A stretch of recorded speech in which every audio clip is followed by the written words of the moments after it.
Hi guys, it's Trev, body mechanic from Absolute Fitness. So my discussion today is all about carbohydrates, and I'm going to tell you a little bit about carbohydrates, and then I'm going to tell you how to calculate how much carbohydrates you should have in your diet. So just like my previous video on calculating how much protein, it is based around your activity levels. So it is depending on what you're doing, how active you are, training days, non-training days and things like that. Okay, because the last thing we want to do is have carbohydrates in our bodies that we're not using, and therefore it gets converted to fat, because that means we've got to work, well, a lot more to get rid of fat than we do to get rid of carbohydrates. Okay, so dietary carbohydrate is digested and it's utilized in the body in a variety of different ways. It's ultimately sent to the liver, muscles, or it's used immediately as a fuel, all right, depending on the activity that you're doing. Now, some glucose may enter into your adipose tissue, that's your fat tissue, where it is used to help store fat or convert it to fat itself, where it becomes very economical, which is what we don't really want, to be honest. Now, this process, it appears to occur at different rates in different people, and that's all dependent on your metabolism. Now, carbohydrates are thought of as the primary source of energy in the human body. Now, that's not strictly true, because it does depend on what you're doing at the time, all right? So as I'm sat here now, I'm not really burning carbohydrates, only a little bit, but the majority of it is coming from fat metabolism, all right? So I've got trickle feed going in, because the brain's the only thing that it can't function on any other than carbohydrates, you know, liquid glucose. So I am burning a small amount of glucose or carbohydrate, but the bulk of my energy is now coming from fat storage. Okay, so it does depend on the activity you're doing. So if I start upping the ante a bit, I'll go straight to my phosphocreatine system to get some ready steady energy, which is instantaneous, before carbohydrates has been taken from a state of storage of glycogen to be broken down into liquid glucose, where it can then enter the cycle to be utilized to reproduce ATP, adenine triphosphate. So that's the only energy that our body can use, but that's a different discussion. So carbohydrates, there's three basic categories. We've got simple carbohydrates, which are sugars, complex carbohydrates, which are starches, and then we've non-starch polysaccharides, which are your fibres. Now, all carbohydrates are made up of molecules or units, which you'll hopefully have heard of, are called saccharins. Okay. Simple carbohydrates then have very basic structures and usually contain one or two units. There are two categories of simple carbohydrates. Now, there's monosaccharides and there's disaccharides. So mono meaning one and di meaning two. So what are the sources of simple sugars, or your monosaccharides and disaccharides? Well, generally that's fruit, your healthy option. Now, these are naturally produced with sugar packed within them, but they also contain vitamins, minerals, antioxidants, which help clean out the bad stuff inside you. High levels of dietary fibre, because fibre is good and we'll need that, and I'll talk about that in a bit. They do have traces of amino acid, but not very much. But in general, they're relatively cheap and they're quite conventional to eat. So what about the unhealthy sources of sugar then?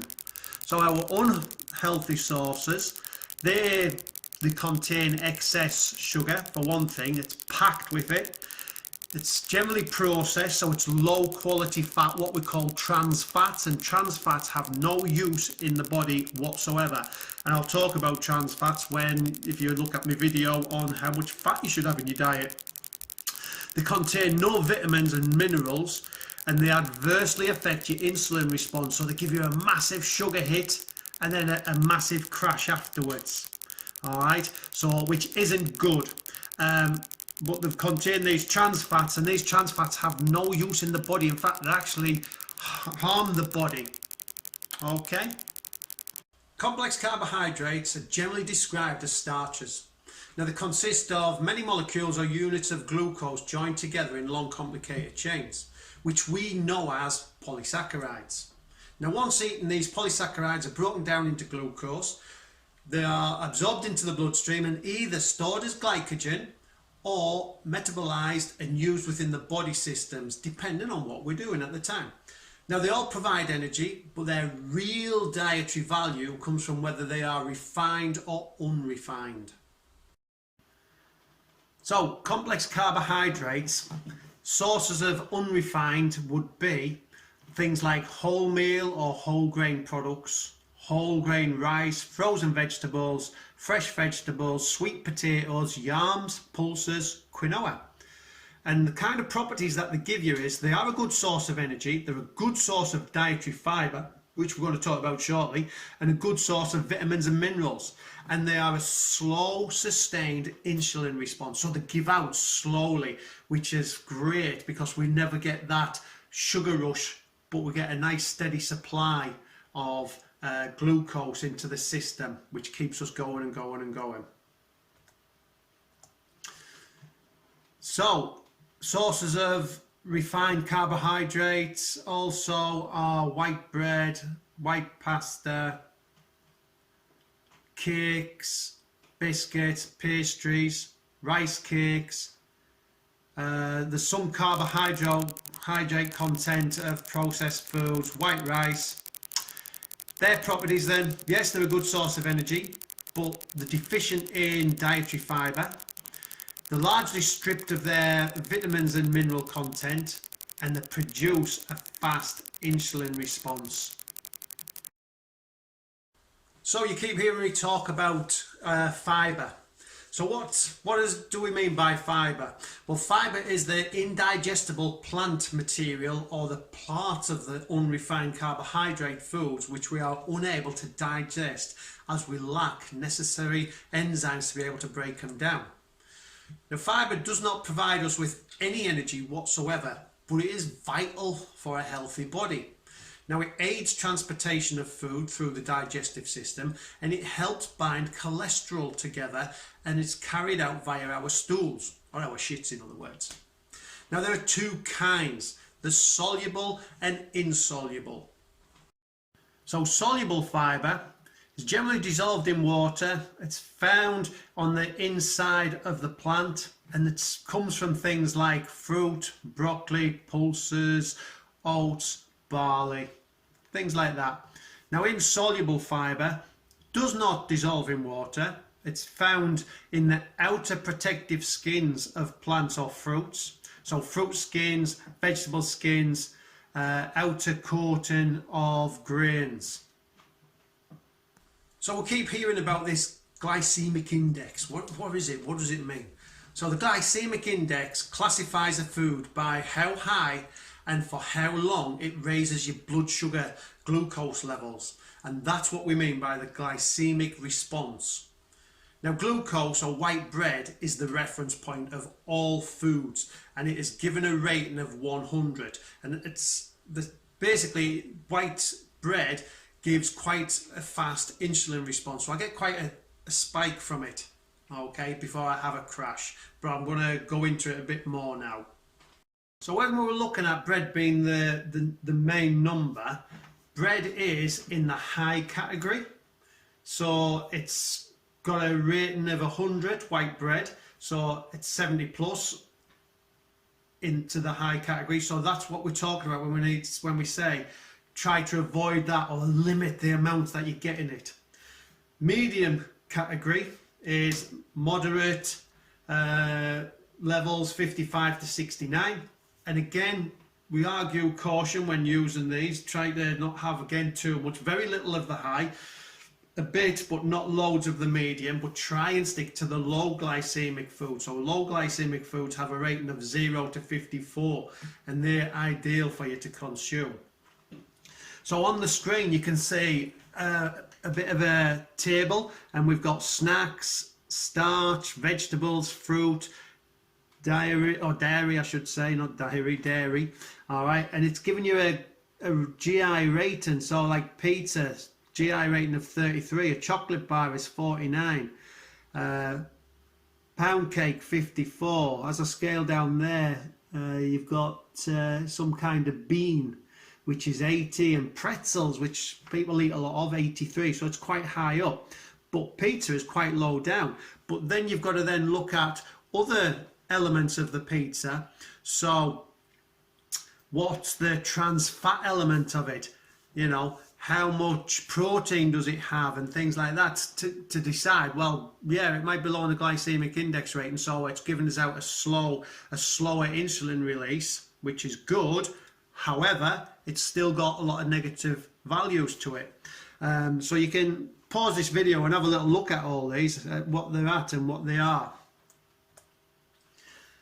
So to continue on, we've got to start asking the question, how much carbs do I need to actually consume? So on the screen you can see the guidelines for daily carbohydrate intake based off the type of training you're doing, so light, moderate, high, very high. And it gives you your grams per kilo of body weight on there. We'll forget the last column, which is grams per pound per body weight. We'll work in kilos. You know, so if your training intensity duration is low intensity, it's just a skill-based activity, 3 to 5 grams. If you're doing moderate intensity, 1 hour a day, 5 to 7 grams. Endurance program, moderate to high intensity, 1 to 3 hours a day training, 7 to 12 grams, etc, etc, etc. Now you've got a different screen showing activity, so recreational training frequency. So this, I think this is a better one, to be fair. Training frequency is 3 to 4, which is classed as, and then light, moderate, so just under an hour a day, but training 3 to 4 times. So you're looking at your carbohydrate grams, 3 to 6 grams per kilogram. Competitive, so your training frequency is 5 to 6 days, but you're training 1 to 2 hours, 6 to 8, etc, etc. So you can see it and you can guide yourself from it. So if we have a little look at this guy, this is Matt. Calculating your carbohydrate requirements, dead simple. So Matt weighs 75 kilograms, forget the pounds. He trains for 1 hour every day to a moderate intensity.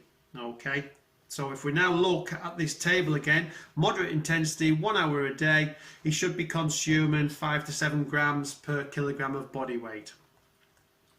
So now when we look at him, so his carbohydrate intake 5 to 7 grams per kilogram, which is 2.27 to 3.18 grams per pound per body weight, but we'll skip that.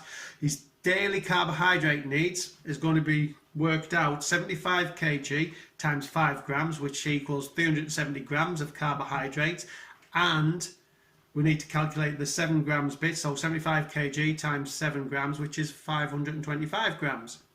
So ideally, spread out throughout the day, he needs to be consuming on training days 525 grams. On non-training days, I would be consuming 375 grams. Okay? So if I look at me, yeah, I train moderate to high intensity, three endurance sessions per week. So that's 7 to 12 grams per kilogram of body weight. My body weight is 86 kilograms. So my daily carbohydrate intake is 86 times 7, which is 602 grams. That's spread out over all my meals though, not in one hit. All right, spread out throughout the day. And also 86 times 12 grams. So that's 1,032 grams of carbohydrates. And I do the 1,032 on my training days and the 602 on my non-training days. So, factors affecting glycogen stores, because we've got to think about these things, yeah? Exercise increases the muscle's ability to store more glycogen. And a trained athlete has twice as much stored glycogen as a sedentary person. So an untrained person could be having stored in them a rating of 13 grams of glycogen per kilogram of muscle, whereas a trained individual could be having, you know, up to 32 grams of glycogen per kilogram of muscle stored in their body. So training is a good way of being able to store more glycogen. Another factor affecting it, or what happens with inadequate glycogen stores, if glucose levels drop due to depleting glycogen stores or inadequate carbohydrate consumption, then as a training person, you're actually said to hit the wall. You know, that's that point where you go, bang, I've got nothing left. The rate at which the glucose levels drops depends in part on the type of carbohydrate you've been consuming before, during and after exercise. Now, protein is broken down to make glucose to maintain a constant blood glucose levels, but we're not really wanting to use protein for that purpose, all right, because its primary role is the building block for muscles, so we don't want to be using it in that capacity. So what happens with inadequate glucose stores? Well, inadequate glucose stores can lead to heavy, tired muscles, poor performance when you're training, just general fatigue in everyday life. So it will have a massive negative effect on your training performance. So it is important to ensure that you get enough carbohydrates into your systems, as I've shown you how to calculate it, and spread it out throughout the day so that you're filtering it in and your body's capable of taking on board what you've got, storing it in your muscles and using what you've got there and then, or what you've give it there and then. All right, because what we don't want is that carbohydrates to come into our body, not be used, not be stored, so your body goes, whoa, hang on a minute, let me change this to fat and let me store it on the body.